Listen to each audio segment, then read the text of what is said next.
Some may consider her the head princess of Hakirogoro, or Youmu's master to be precise. Others may see her as whimsical or not very bright. But for the more wary eyes, they know it's just an act, and she's much more intelligent than she appears. Although to some, she is the black hole of the series, rivaling only that to Kirby. And that's one hell of a rivalry to have there. I will call this person Yuyuko. Hello, Magi here, and welcome back to another episode of Character Profile, the series where we take an in-depth look of the character from games, print work, fan-related stuff, and anything that could be attributed to Yuyuko will be discussed here. So without further ado, let's begin the character profile for Yuyuko Saigyouji. Name and their meaning. To start off, we're going to be looking at Yuyuko's name. Her full name is Yuyuko Saigyouji. Her surname, Saigyouji, literally West Journey Temple, comes from her motif as a daughter of the famous Japanese poet Saigyo Hoshi, who lived in the late Heian period and the early Kamakura period. He passed away in the Hirokawa Temple or Hirokawa-dera, which could be where the character G came from. Holy shit! She actually had a parent. Pretty impressive right there given the cast's track record regarding parents. Her first name, Yuyuko, actually doesn't have much meaning, but can be literally translated to ghostly child or ghost child. You know, cause we needed to bloody say ghost twice for one word. The ko is a common suffix in Japanese that's used in female names, which literally means child. I mean, there's also Kogoro, so I guess so. The iteration mark, which I'm pointing right now, is casually called a noma. It's used to indicate that the previous kanji should be repeated, thus her name equivalent is to this. It's seen in the Japanese main title of Perfect Cherry Blossom, which it does have indeed. I guess they're not a fan of double kanji or something like that. Character appearance. We're going to be looking at her appearance now. In PCB, she has maroon eyes, short wavy pink hair, and is surrounded by several small formless phantoms. In all the games, she wears a light blue and white kimono with dark blue trim and white designs. A blue mob cap on the front of which is a hitakakushi with a red ghost insignia and a veil of the same color of the kimono behind her head. She wears dark shoes with blue ribbons attached. In Scarlet Weather, her hair is slightly longer than normal. Also, her veil is more white than blue. In 10 Desires, her hair is a paler shade of pink. Her kimono is still a light pale blue, and the ribbon around her waist, the ribbon going down her kimono, and the bands and lacing on her arms and collars are black instead of white and blue. She now wears a transparent layer underneath. Her mob cap lacks the veil it had in PCB, in Material, and Scarlet Weather, and her hitakakushi's insignia has changed shape. Her black shoes also lack the blue ribbons. Throughout the games, the designs on her kimono changed. In PCB, it has floral designs, and in Material, the designs are of butterflies and flowers. In Imperishable, the butterflies and flower designs is replaced with a cloud and moon design, and in 10 Desires, the designs are of ghosts. The phantoms surrounding her sometimes carry an object. In PCB, one of the phantoms carries a cherry blossom twig. In Imperishable, one carries a small blue lantern.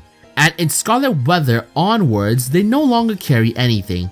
In Zune's email, Zune describes her as having a slightly tall height. Always good to know. Appearance in games and print work. We're going to be looking at all the places she's shown up over the years. Her first appearance will be in PCB. Here, she's the final boss of the game. In the game, Yuyuko told Youmu to steal the essence of spring so she could awake the Saigyo Ayakashi. Now, it wouldn't have been the worst thing, except this tree loves to kill people. So yeah, best to stop that shit. The reason Yuyuko wanted to wake the tree was because she wanted to revive the soul that's sealed in the tree. What she didn't know was that the body was indeed Yuyuko's body before she became a ghost. That would have been awkward if she saw the body there. Her next game appearance would be in Imperishable Night. where she was playable along with Yomu. She's part of the Netherworld team. Yuyuko, like many of the yokais involved in this game, noticed that a small sliver of the full moon is missing, so she and Yomu goes out to investigate the situation.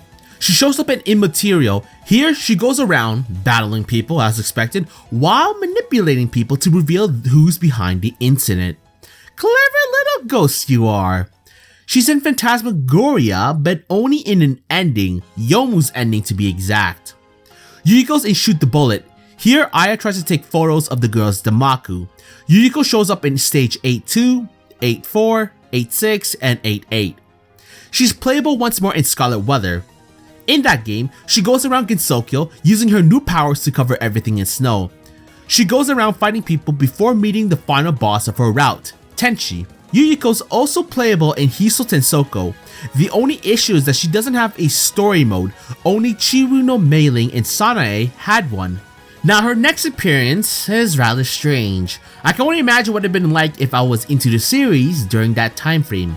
Yuyuko's in 10 Desires, but as the first stage boss. From final boss, to playable in the main and fighters, to a stage 1 boss. Well, you can't say Yuyuko's journey was boring. Anyway, all the girls investigate Hakuyo Goro and fight Yuyuko, including Yomu as well. At the end of it, the princess states that there are actually divine spirits and she doesn't know much about them. She then tells them to check the Miyurin temple. Yuyuko appears in Hopeless Masquerade, but only as a background character. She's in the Divine Spirit Mausoleum stage. Here she's with Yomu watching the match. She's being fed rice balls by Yomu.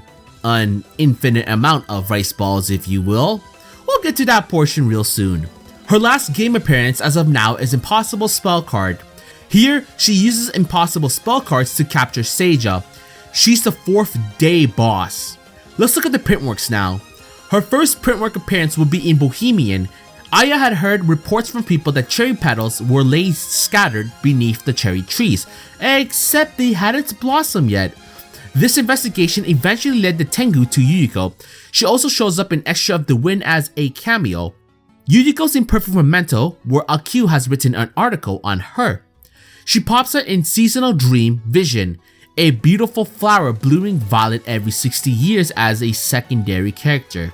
She's in Silent Sinner in Blue as a secondary character, but has quite the important role in that story. She pops up in Cage and Lunatic as a secondary character. She shows up in Strange and Bright Nature Deity in Chapter 4 and 8.5 as cameos. Yuyuko's also in the sequel, Oriental, as a minor character. In Wild, she has a little more appearance. She's in Chapter 9 as a cameo, Chapter 16, 19, and 27 as cameos. She's in Symposium in Part 2, but only as a cameo. She shows up much more in Forbidden Scrollery.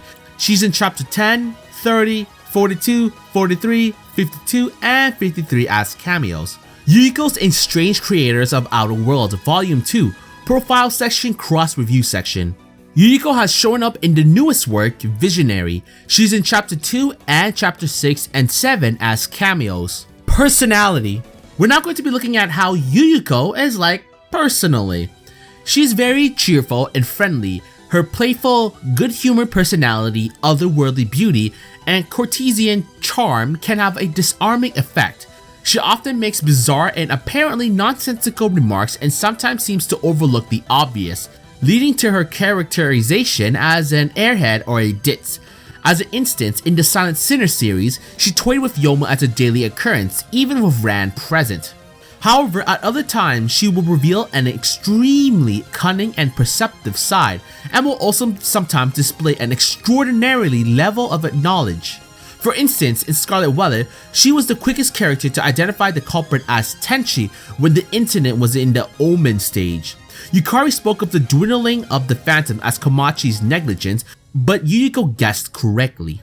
Additionally, in 10 Desires, she obliquely informed the playable characters about the location of the incident regarding the divine spirits.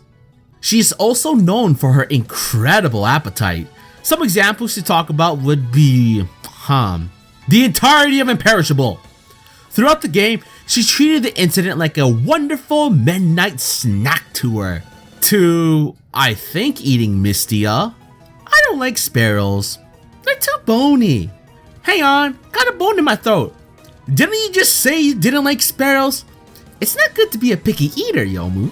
I mean, she shows up in the future installments, so either Yuyuko was trolling, or she actually did eat Mistia and she respawned, just like the fairies. 2 mentioning dragon dishes after Kane's battle. Now, next up is a dragon dish. I can't wait, Yomu. Lady Yuyuko, you said you knew where our destination was, right? Somehow, I feel kind of concerned. A dragon would have lots of scales though.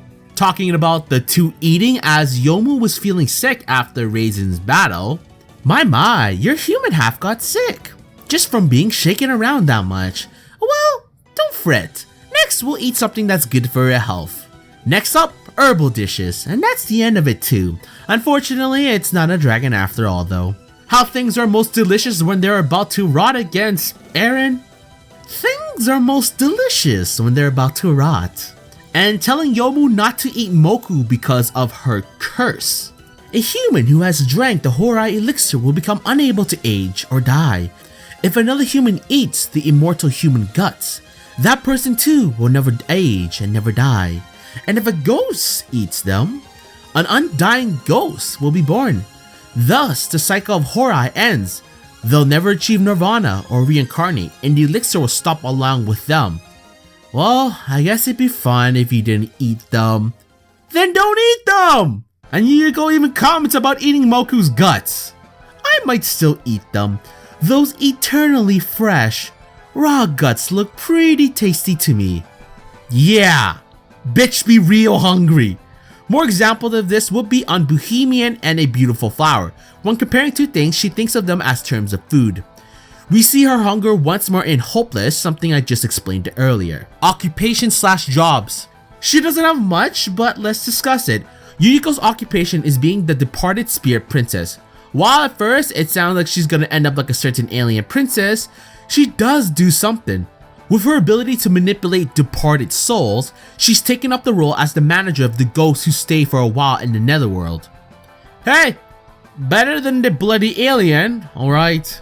General information/backstory. For the first part of this, we're going to be looking at Yuyuko's species, which is a ghost.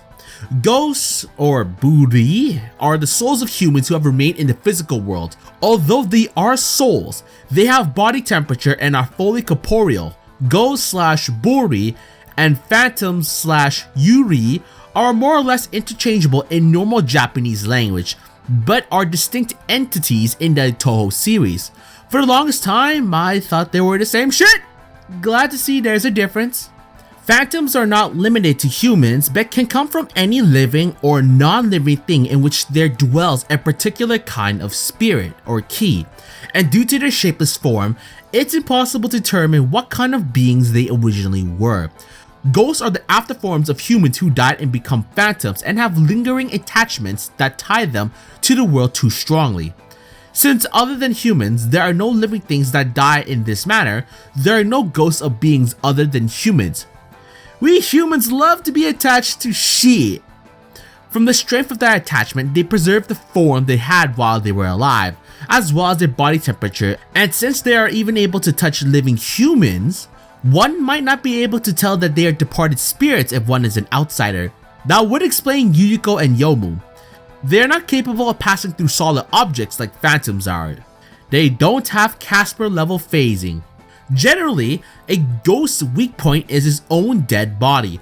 For the type of ghosts who become a ghost from not realizing they were dead, seeing proof in the form of their own dead body would cause them to revert to a normal phantom.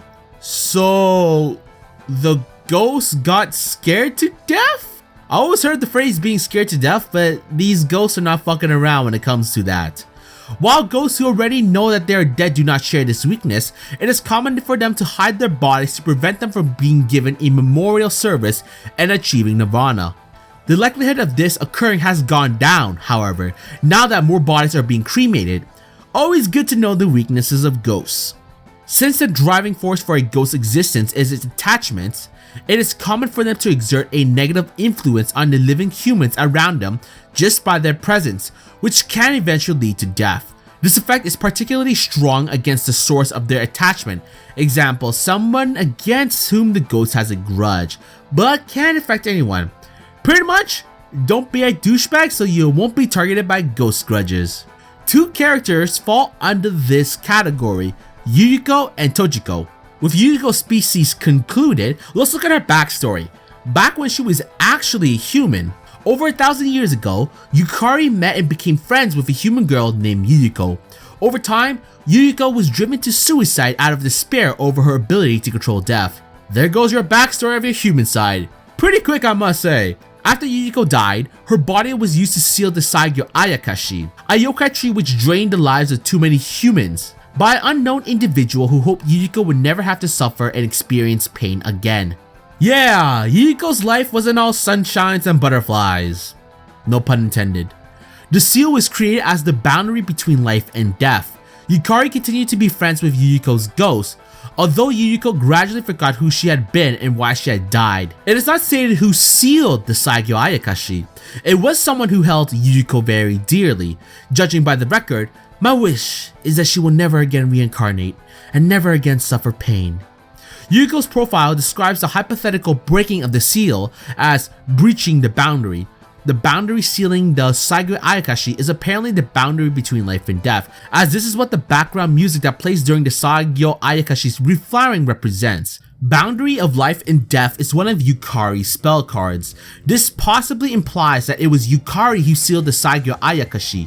Yukari's profile reveals she knew all along that Yuyuko's body was sealing it and gives a clear motive, as the tree was killing too many humans. As another possible indication, the grimoire of Marissa brings up the butterfly dream regarding Yuyuko's spell card during the Saigyo Ayakashi's reflowering, which is a theme associated with Yukari. One day, Yuyuko requested that Yukari use her power to repair the border between the Netherworld and Gensokyo. Yukari slightly set off to do so. She had known Yuyuko's plan to make the Saigyo Ayakashi bloom could never succeed, but was too busy sleeping to say or do anything about it, or to put the border back to normal after everything was finished, which put her on a collision course with the heroines of PCB. Count on Yukari to be sleeping on the fucking job. Titles. When it comes to titles, she doesn't have it that bad, to be honest. She has Ghost Girl in the Netherworld Tower, Ghost of Flawless Immaculate Beauty. I wouldn't exactly call her flawless there, but to each their own. Noble Spirit Photography, Ghost of the Snow, Stationary Ghost, Enlightening Ghost, and her most used one, Dreaming Ghost. Ability/powers. Now we're going to be looking at Yuyuko's powers. To start off, we're going to be looking at the power that caused her so much grief to the point of even suicide. The ability to manipulate death. This is the ability, without exception, and without permitting any resistance, end the life of any living being, whether it be human or yokai. The only kind of creatures immune from this are Horai Immortals. Always gotta have an exception. Clearly and simply, it is unusually and dreadfully powerful ability. Although this ability is what drove her to commit suicide and become a ghost, it seems that she hasn't forgotten this ability since then, and it seems that she can use this ability in a carefree manner, though she doesn't act carelessly in the usage of this ability.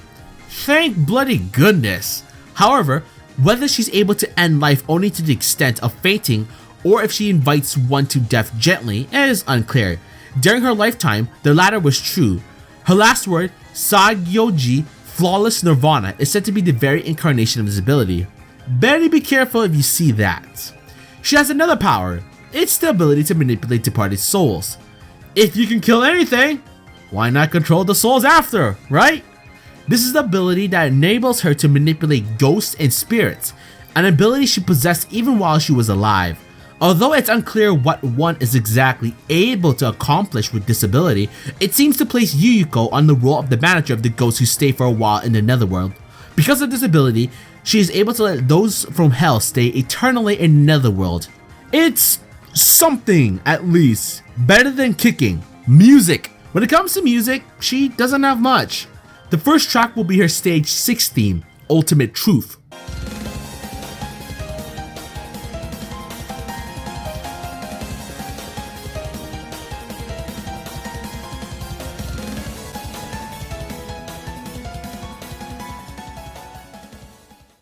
Her stage 6 boss theme is called Bloom Nobly, Ink Black Cherry Blossom Border of Life.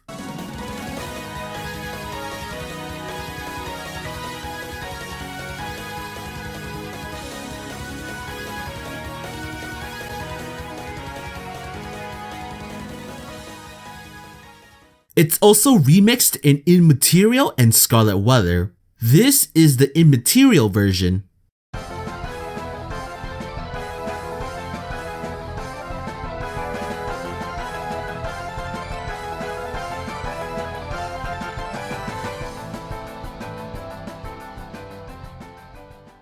And this is the Scarlet Weather version.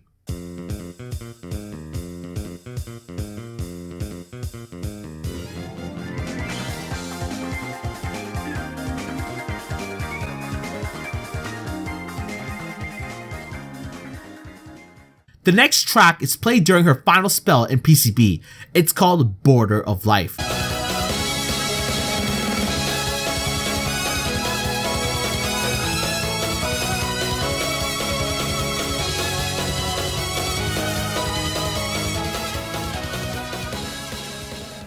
The next two songs will come from 10 Desires. The difference is that in 10 Desires, there are two versions to each song, the regular one and the Spirit World version. You can get the Spirit World track by activating Trance mode. Her stage 1 theme is called Night Sakura of Dead Knights.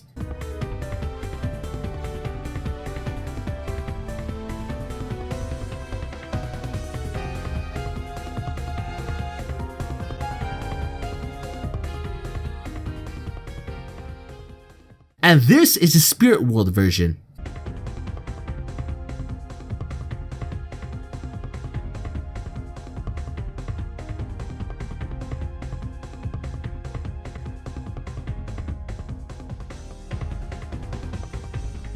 The last track is her stage 1 boss theme. It's called Ghost Lead.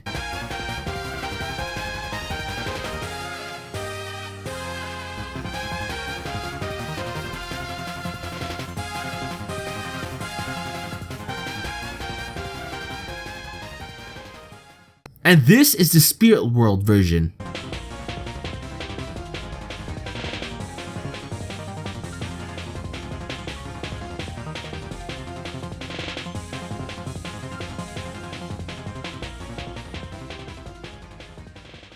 Gameplay! With the first part taken care of, let's look at Yuyuko when it comes to gameplay. The first we're going to be looking at is Imperishable. In this game, she's part of the Netherworld team with Yomu. She's the yokai side to the team. Her shot is called Invitation from Nether's Side. Why do these names gotta be bloody long? Anyway, her familiar is called Deadly Butterfly. Interestingly, the dynamics of Yuyuko and even Yomu are different from the rest of the teams in the game. This human side tends to have more range, while the yokai side are more clumped up. It's reversed for this team as Yomu's shots are more compact, while Yuyuko covers a huge ass range. Her spell card is called Death Sign, Ghastly Dream. Her last spell is Deadly Butterfly, Everlasting Nap. Last words are activated when you get hit and bomb immediately. So when playing Yomu and she gets hit, you switch to Yuyuko and activate the last word. And that's about it when it comes to Yuyuko in the main games. Let's review her in the fighters. To play Yuyuko, you must be patient and not overly aggressive when you clearly do not have momentum. Yuyuko may seem like a powerhouse or a spam character, but her lack of defensive moves make it hazardous to play her recklessly. Thus, learning proper use of her seemingly abusable attacks will help a great deal. To benefit from her mid-range, it's a good idea to learn how to use setups and projectile cover, most notably from her 214 series and normal bullets. Yuyuko has a very strong ground game with a fast ground dash and good ground normals. Actually, somewhat poor in many matchups unfortunately due to inferior hitboxes. On the other hand, her aerials are very slow, making her vulnerable in the air without cover fire. Playing Yuyuko properly requires a patient mindset and a good sense of movement and footsies. Yuyuko is able to turtle in the air to an extent, matchup dependent, because of her good high jump and air projectiles that keep her floating. Her projectiles travel slow and are large, which is particularly useful in Immaterial. However, her bullets are also slow to come out, so you need a lot of distance or a knockdown to get them out, and she has several moves that are basically useless. Yuyuko's pressure is usually considered passive-aggressive. She can stay in for a long time but lacks the tools to quickly open up a player who is willingly to patiently block. Because of the passive-aggressive nature of Yuyuko's pressure, she also excels at baiting out reversals and other various escape options. You might consider playing Yuyuko if you're looking for a patient ground-based character that doesn't rely on rushdown. Some of her pros are great Oki, aka great pressure after they're knocked down, strong corner pressure, C bullets do not interact with most bullets, high average damage, large normals, fantastic air unblockables, amazing assortment of spells, and capable of perfect flight. Some of her cons, however, are very slow movement, high recovery on moves, very little air type pressure, slow normals, reliant on meter to perform crushes. Her most notable thing is her perfect flight. Yuyuko is capable of perfect flight and is able to turn in the air with much greater accuracy than majority of the cast. Spell cards. With her gameplay covered, let's look at some of Yuyuko's spell cards. Now I'm not going to cover all of them as like Kaguya, which every difficulty had a different name. And while that was fine for Kaguya's video, Yuyuko has much more to cover than the Lunarian Princess. The first spell card I'm going to be looking at is called Cherry Blossom Sign, Perfect Ink Black Cherry Blossom Seal. That's not easy, however. Normal is called Cherry Blossom Sign, Perfect Ink Black Cherry Blossom Self-Loss. Hard is called Cherry Blossom Sign, Perfect Ink Black Cherry Blossom Spring Sleep. And Lunatic is called Cherry Blossom Sign, Perfect Ink Black Cherry Blossom Bloom.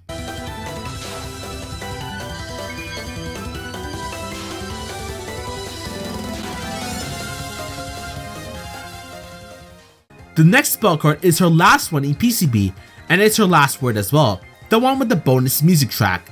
It's called Resurrection Butterfly, 10% reflowering on easy.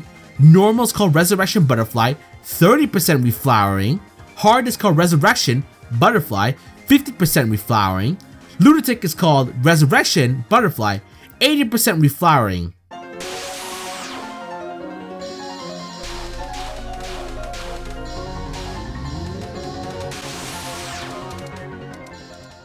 It's a little easier to say, I guess. The next spell card is called Spirit Sign, Ageless Dream.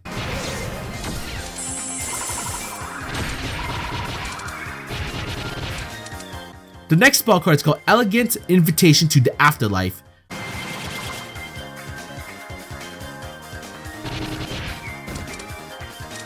The next spell card is called Butterfly Sign, Deadly Lance of the Swallowtail Butterfly Crest.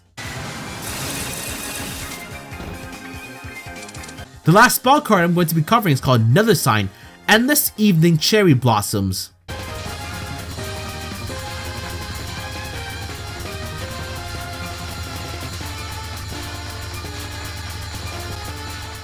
Relationships. With part 2 completed, let's look at Yuyuko's relationships. The first person I'm going to be talking about is her good friend, Yukari Yakumo.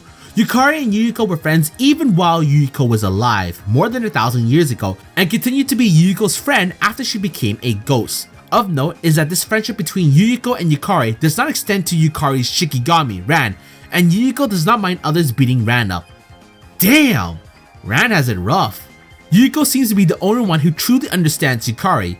Yukari knows this as well, often just assuming that Yuyuko knows what she's thinking about or what's going on. This is clear whenever the two interact, including victory quotes. The two don't think exactly alike, however, which results in Yuyuko acting in ways that surprises Yukari. Yukari will do something just because Yuyuko asks and vice versa. Yukari believes that Saigyo Ayakashi ate too many human lives. She was always aware that Yuyuko's body was sealing it. It's possible Yukari is the one who sealed it using Yuyuko's body herself. The next person would obviously have to be her servant, Yomu Kompaku. Yomu is Yuyuko's gardener, bodyguard, and fencing instructor. Can't ask more for a good servant. Yomu is unquestionably loyal to her master, though she has a hard time understanding Yuyuko's riddles, and this girl loves throwing riddles at Yomu, because you know, speaking regularly is too boring or some shit. This next person to talk about is not with the two girls at the current moment, but it's important to make note of. Plus it's a guy, so that narrows it down quite a bit. Yoki is Yomu's predecessor who taught Yomu all that she knows. He also knew the full story of Yuyuko's connection to the Saigyo Ayakashi even after Yuyuko herself had forgotten. Yuyuko found him harder to rely on than Yomu. I'd like to know why, but that's up to Zune if he'll ever let us know. According to Perfect Memento, Yuyuko also refers to Eiki as Eiki-sama in Phantasmagoria. Yuyuko knows Eiki personally as Eiki dropped by to push her to teach Yomu more in Yomu's ending in Phantasmagoria. Come on, Yuyuko, do your fucking job. While it might be weird to talk about, the Saigyo Ayakashi is important to discuss here. Let's talk about the backstory of this tree, as I don't recall if I ever talked about it during the Interesting Tillfact series. So might as well if I haven't. And if I did, oh well, better listen to it again. A long time ago, there lived a divinely talented poet who traveled around Ginsokyo.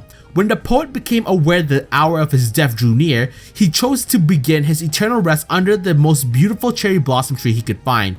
After the poet's death, word of the beauty of the cherry tree began to spread across the land. That cherry tree has grown even more beautiful since then, charming many people into choosing to rest in place beneath its blossoms. After absorbing the blood of so many people, it turned into a yokai cherry tree with the ability to lure people to their death on its own and came to be known as the Saigyo Ayakashi. Yeah, death tree not exactly pleasant. Eventually, the beautiful blossoms of the Saigyo Ayakashi were sealed away using the bodies of Yuyuko and several others buried underneath it. It now remains within Hakyogoro. When a tree has more to talk about than your bloody servant, rip Yomu. She has a small relationship with the Prison River sisters since they're regular performers. I wonder if Yuyuko's seen their performance with Raiko lately. Fun/interesting facts. With relationships covered, we're going to be looking at some fun or interesting facts regarding Yuyuko. Excluding spin-off games, Yuyuko is the first and currently only character in Touhou to first appear as the final boss, then later in another game as the stage 1 boss. Oh yeah, no one else can claim that, that's for sure. Zune originally wanted to arrange her theme for PCB and implement it into 10 Desires, but ended up choosing against it because Yuyuko is only a stage 1 boss in the newer game, hence why she ended up with a unique theme. That's understandable, and it never hurts to get a new theme. Yuyuko has the highest number of spell cards as a stage 1 boss, even more so than the stage 2, 3, and 4 bosses in 10 Desires. I'm not for sure if I should be impressed for Yuyuko, or be fucking sad for the other 3 bosses here. Her 6th palette in Hiso Tensoko seems to resemble Mei Ling, and there's another palette that resembles Ran.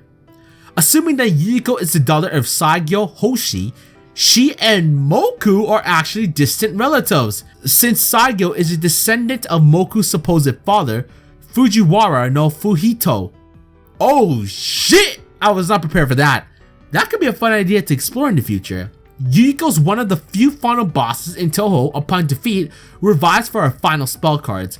Others are Eren, Kaguya, and Tenshi. They don't know how to stay dead, don't they? Well, to be fair, one's a ghost and the other 2 are immortals.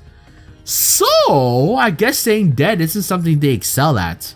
I mentioned in her character appearance that her robe changes patterns, but did you know that they always matched up to something in the plot? At least when it came to the main games anyway. Her PCB robes had cherry blossom, which is related to the whole spring incident in the Saigyo Ayakashi.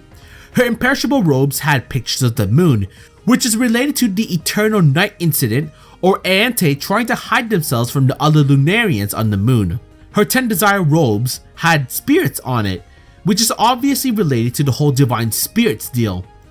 Don't you find it weird that Yuyuko would coincidentally wear shit that's usually related to the incident even though she isn't supposed to know what the hell's going on? Or does she know? That's the real question. Fanon stuff. With part 3 done, we can now focus on the Fanon stuff. Hooray! Following Imperishable, Yuyuko became famous as a hungry ghost due to several gluttonous lines uttered during her scenario in the game, and you just recently saw me recite those lines. So yeah, bitch is hungry as fuck. She's often depicted in derivative works as having immense appetite and or attempting to eat other characters, most notably Mystia and Yomu's ghost half. However, due to her hopeless background presence, constantly eating rice balls, her gluttony has been strongly supported. That's what I said. Yuyuko is for the most part drawn with a shapely figure, sometimes with a big of a belly in reference to her eating habits. Reasonable. Although, do ghosts gain weight? I mean, it's already tilting to know they still retain many of the physical appearances, like they were when they were alive, so I wouldn't be surprised.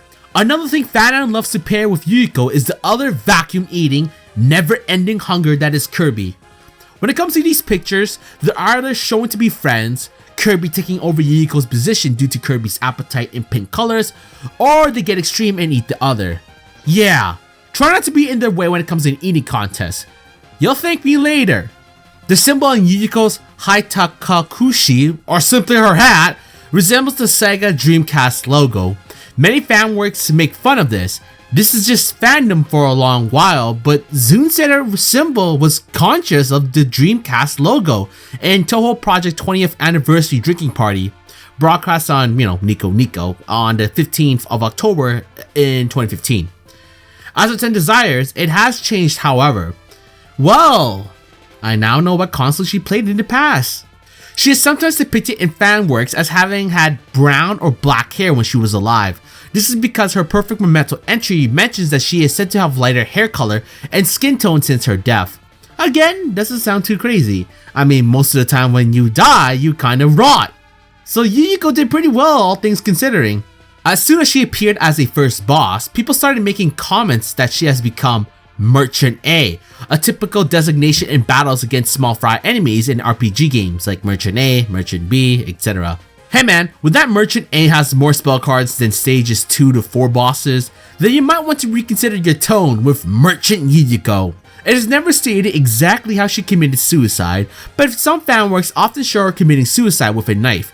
This is shown in the Flash video True Blossom.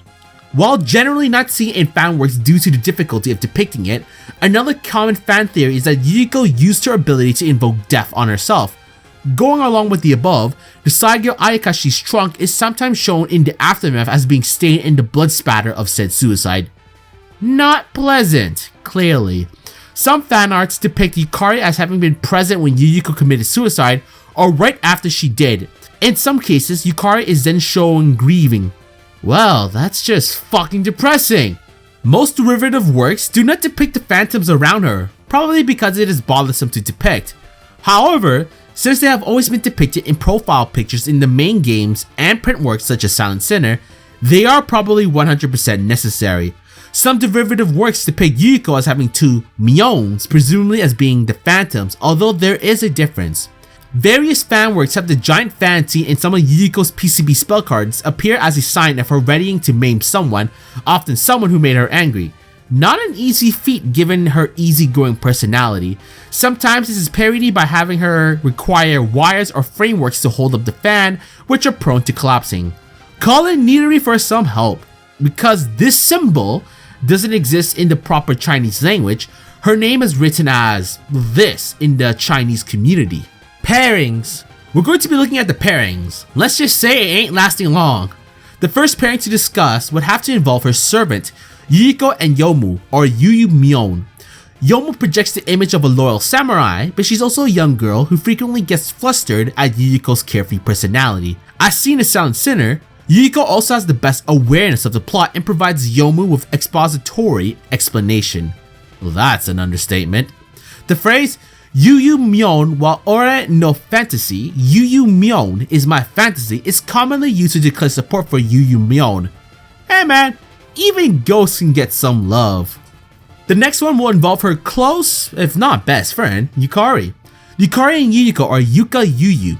Besides both being two of the oldest residents of Ginsokyo, in PCB, Yukari is the one who informs the player that Yuyuko is the one buried under the Saigyo Ayakashi. This led to the popular fan theory that Yukari knew Yuyuko since before her death, and many doujins explored the relationship they had together, with quite a few suggesting that Yuyuko committed suicide, causing Yukari to fall into a deep depression. Oh yeah, I've seen those works. The phrase Yuka Yuyu ga ore no Gensokyo, Yuka Yuyu is my Gensokyo, is commonly used to declare support for this pairing. Partners for a long time. Her last pairing will be her meal. Sadly, Yuyuko and Mistia are Yuyu Misu, an extension of the meme about Yuyuko trying to eat Mistia. If you can eat them, you can love them. I guess. Don't ask me, I didn't make this pairing up. But yeah, hopefully you guys enjoyed this character profile. Which facts about Yuyuko did you enjoy the most? Do you think Yuyuko had quite the tragic backstory compared to the rest of the cast? Did you like the fact that her clothes tend to change designs, especially when it relates to an incident? Or who do you think will win in an eating contest? Yuyuko or Kirby? If you guys enjoyed this episode, please give it a like and subscribe, or else Yuyuko might come after me when she's hungry. And that's gonna be a shitty situation. Either way, this is Magi, and thanks again for watching.